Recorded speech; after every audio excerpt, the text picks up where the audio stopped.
Okay, thank you. I hope you can hear me. So thank you first for the invitation. Unfortunately, I couldn't be on site, which is really a shame because we have really a lot of teaching period now, a lot of teachings. But hopefully next time we'll be in the same good place. So I'm going to talk about mostly software things and about the design of for the design of different kind of circuit, digital, mixed signal, also quantum. I won't have time to talk about all the points, but I will make an overview for with a few tools. Some of this work out of this software, Stanislas Ilin, Lukas Ivanikov, and Christian Verollet. So I won't show all of the work they did. So to place the context, if I can change the page, yes. Globally, we have now a fast development of quantum systems because of many, as you probably know, many projects started in different a lot of software to design systems which are not so intuitive, especially quantum ones.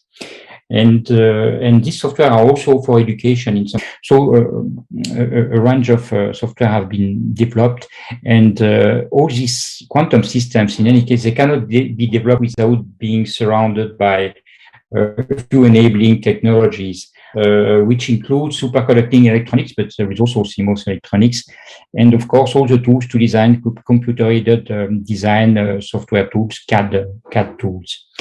And for the last decades, in fact, the advances on this design of complex circuits have been slowed because it takes a lot of time to design the circuit, especially when they are based on Josephson junction, where the physics is not so obvious.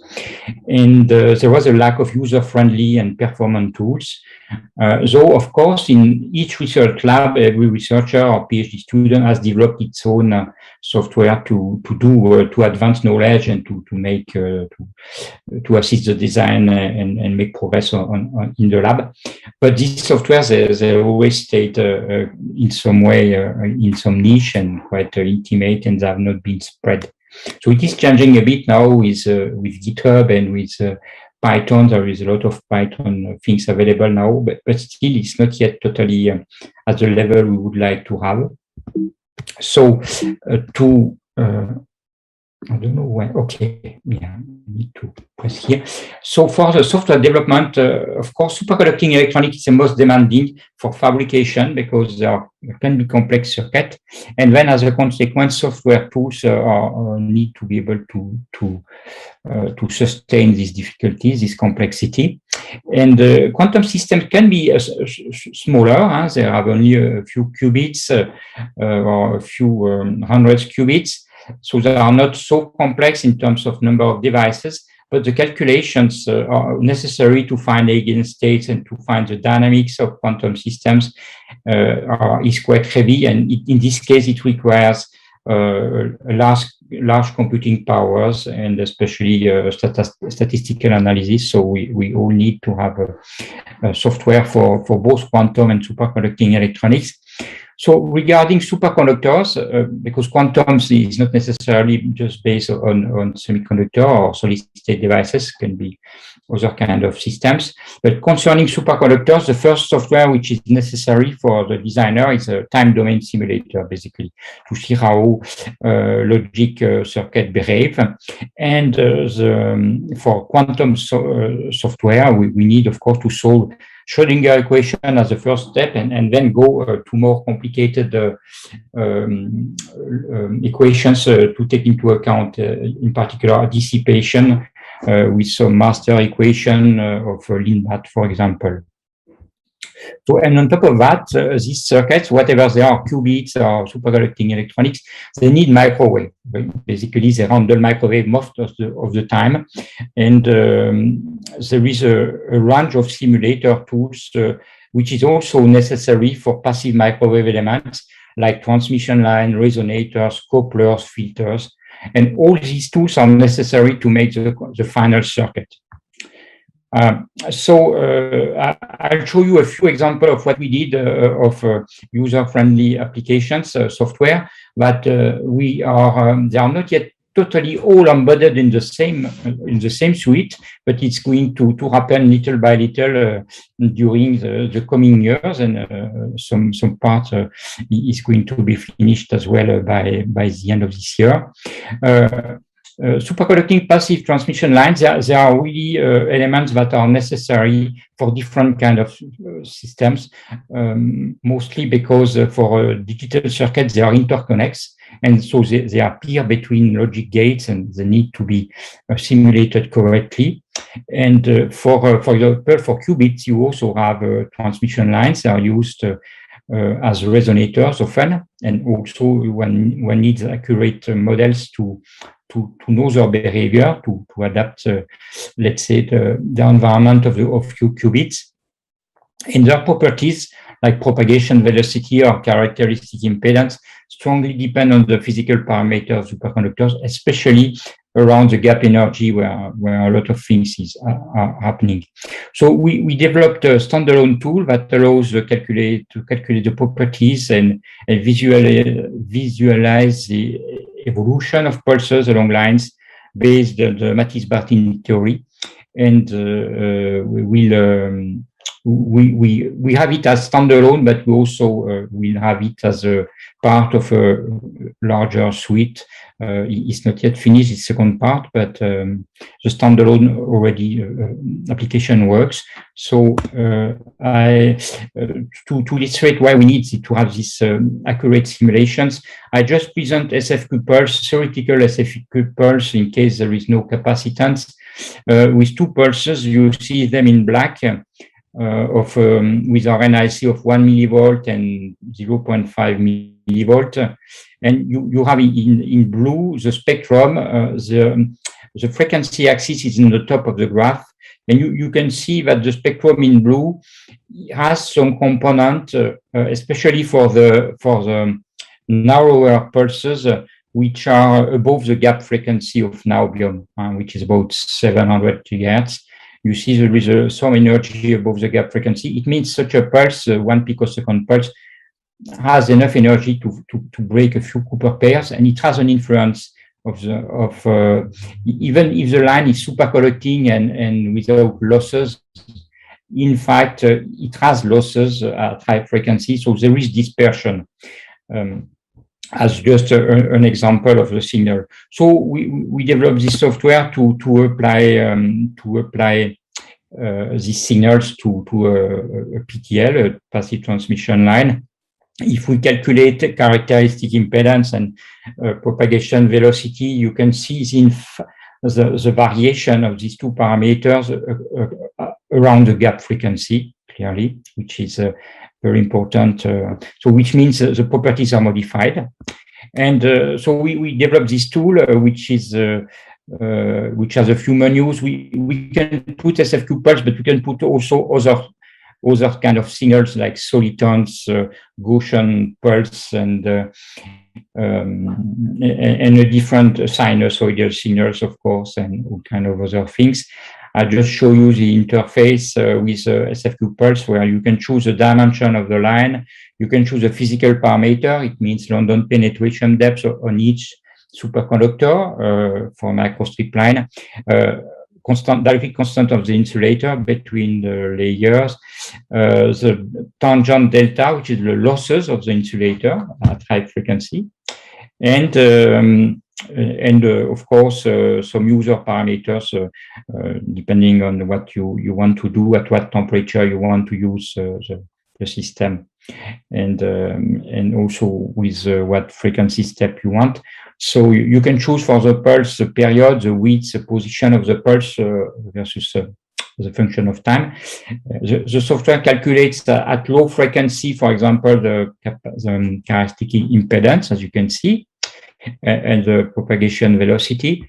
And when you do a few simulations, you get this kind of curves. I show a few ones here. On the bottom right, you have the conductance, normalized conductance, imaginary and real part. It's a logarithmic scale on the y-axis. So you can see at the gap frequency, you have something happening. Basically, you have an inductance changing, and the resistance is getting high very fast. Basically, the real part of the complex conductivity is getting fast, and you can see the influence on pulses. When you take a pulse of 3 picosecond, which corresponds roughly to current density not far from 1 kiloamp, you see that there is not so much dispersion, but the pulse is slightly attenuated. At 1 picosecond, which corresponds to more aggressive technology, you have clearly a stronger attenuation because of what I told you before, and you see the effect of the dispersion with oscillation on the tail. And it's even worse when you have a pulse width of half a picosecond. To give 3 examples. If you check the attenuation of the SFQ pulse for a different distance, this simulation has been made by assuming it's not a superconductor. So I assumed it was normal metal with conductivity. Okay. So I'm coming back to this curve. So you can see the voltage, how the pulse voltage is attenuated over length, with a kind of a normal metal transmission line. And you can see that the attenuation is logarithmic as we expect. It's an exponential decrease of amplitude, but only for high lengths. Why we don't have this linear behavior, or rather exponential behavior at low lengths? It's because the size of the pulse is bigger than the one of the line, or of the order of magnitude of the one of the line.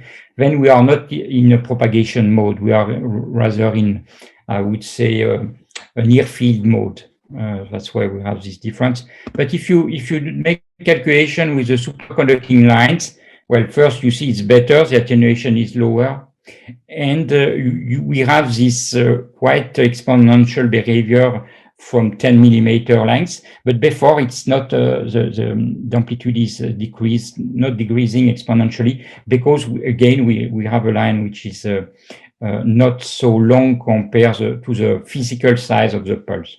So that's one example of what we can do with this software. I'll show you another software that we use to determine the properties of squids. So it's interesting when you design, for example, new digital cells. When you want to have this, you need to understand how the cells, the phases will arrange in a circuit to optimize the design. So we started to do that with the simple squids to see if we are able to calculate that. So it has been done through a static analysis. So the software looks like that. You can enter the parameter of the squid, the critical current, you can enter the inductances, and you can see the magnetic patterns, what is important for a squid, meaning the critical current versus external magnetic field. In red, you have the unstable solution, which are mathematical, but we can remove this. The application allows us to remove this unstable solution to keep the physical solutions.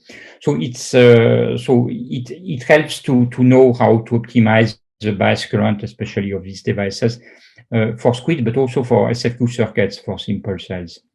We can also map the contour, what we call the contour, the lossy of phases. It means the phases which correspond to solutions. So you have these red and black curves which correspond to, if I remember well, to flux quantization, and the other blue curve corresponds to the fact that the total current is the sum of the currents of the two junctions of the squids, because they are in parallel. So there is a relation between the two phases. But we can also do that for more complex circuits like bisquids, which are nice because they have been proposed by Korneff a few years ago. They are nice because they have a voltage flux relation, which is linear, much more linear. It's interesting, especially for analog to digital conversion.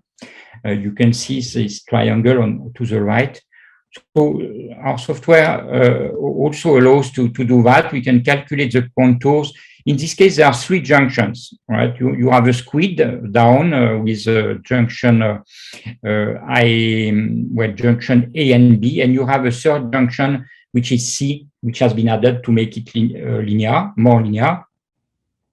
And in this case, you can see the contours of these three phases in a 3D, which correspond to solutions of equations to respect flux quantization in all the loops, and also of course, the current imposed by the user. And we can also map the magnetic patterns. It can be in some cases quite complicated if you take random parameters, as you can see here on the down part. But if you find the right parameters, as shown in the paper of Korneff, we can simulate. We reproduce here for comparison with the software. We get these blue curves, and they correspond basically to the curves, the red curve in the right, taken from the paper of Korneff. So we have some good agreements, but there are still some. Here we have some unstable solutions which are plotted, but we can see the linearity at least. Another software that we use is for when we want to go with high frequencies in digital circuit or even analog circuit. We need to have microwave oscillators integrated in the circuit. It can be done with a train of pulses, but it can also be done in different ways with an overbiased junction, for example, very overbiased. So we can simulate when we apply whatever voltage waveform. We can simulate what will be the current. We can calculate all the properties of the junction due to tunneling, and we can get the AV curves. So this is also all this software I didn't mention. They all work on Windows and Mac and Mac OS, both systems.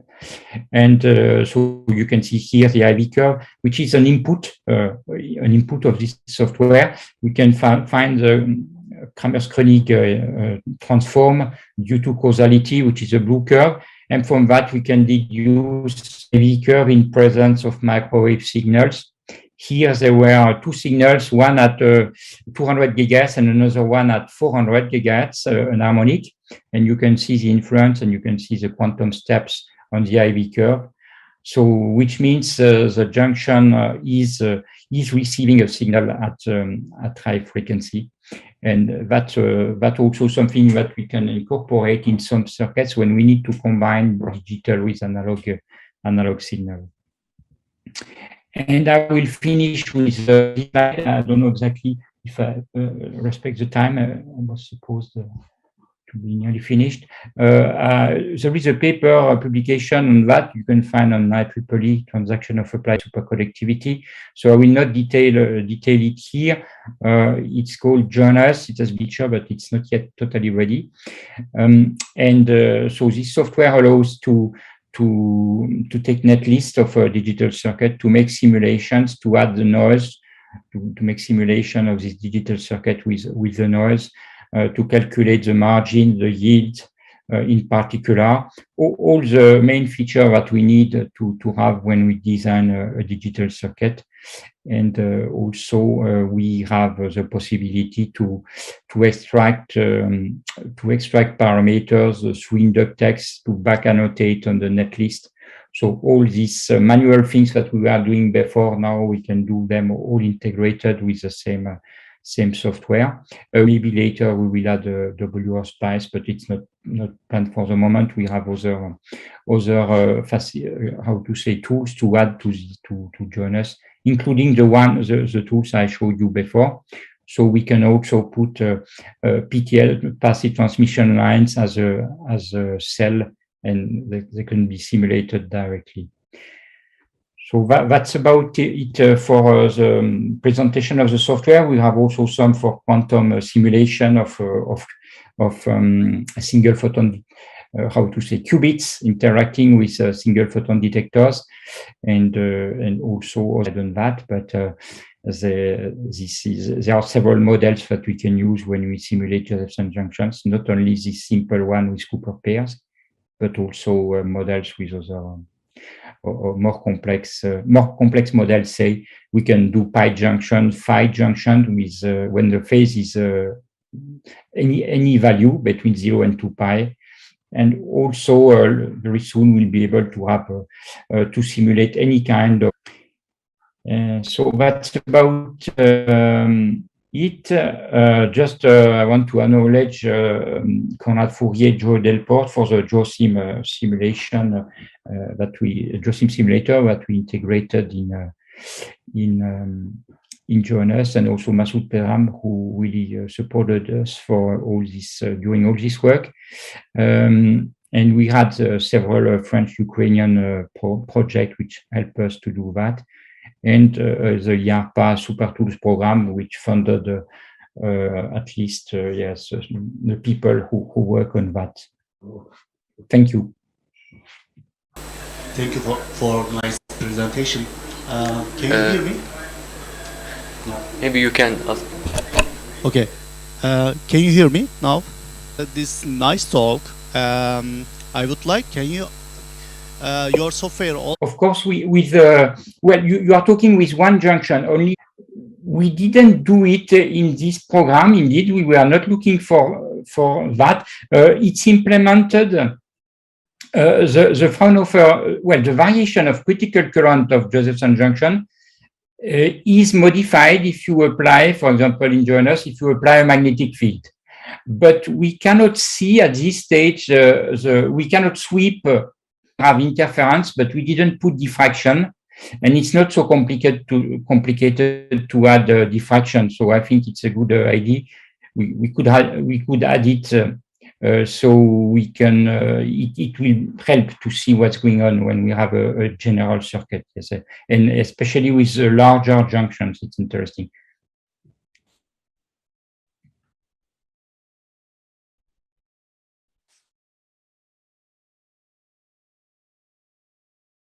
The junction, I'm going to, this one you mean?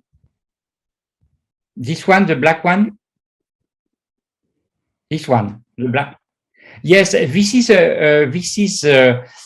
a measurement indeed. It's a 1 micrometer Josephson junction. It was about 10 kiloamp quasi-particle. So experimentally, what we did, we suppressed with diffraction, in fact, and we put the right magnetic field to suppress the Josephson current, Cooper pair currents, and then we just keep tunneling the quasi-particles. That's why it was to compare with our measurements that we did that. Okay. But in fact, what I didn't talk about it, but we are developing, it's nearly finished. We are developing a model which can take into account everything, including in presence of microwave signals. It means Cooper pairs and quasi-particles in presence of microwave signals. It's quite more complicated, but it's going to be implemented in the coming months. Yes. I mean, the code is ready. We need to put it in the rest of the. About the software you mentioned, he's yes, gone, right? No. So, do you mean usage of combined Ginzburg-Landau model and Bogolyubov-Dijen model? Because basically, you can extract having the order parameter. You can establish the, Cooper pairs and quasi-particles. So what you are saying about is pretty much about implementation of Bogolyubov-Dijen's model, right? For theory, and we put all the equation coming from causality effects and with all the good physics in it for the normal, let's say normal, simple Josephson junction. But of course, we plan to have it for all kind of relation between phase and current.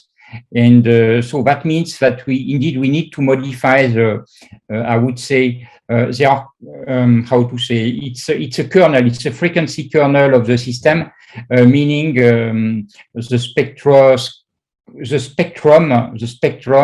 complex spectra of quasi-particles and Cooper pairs versus, of course, versus frequency, but the spectra of currents, of tunneling currents. In the general case, this is what we are implementing, that will work the same. The software will work the same. Do you use quasi one-dimensional Bogoliubov-Dijen or 2 or 3-dimensional Bogoliubov-Dijen equation? Yeah, it's a mesoscopic scale, I would say, right? We don't go, we don't solve the order parameter. For example, we don't simulate order. Assume that we have some global behavior.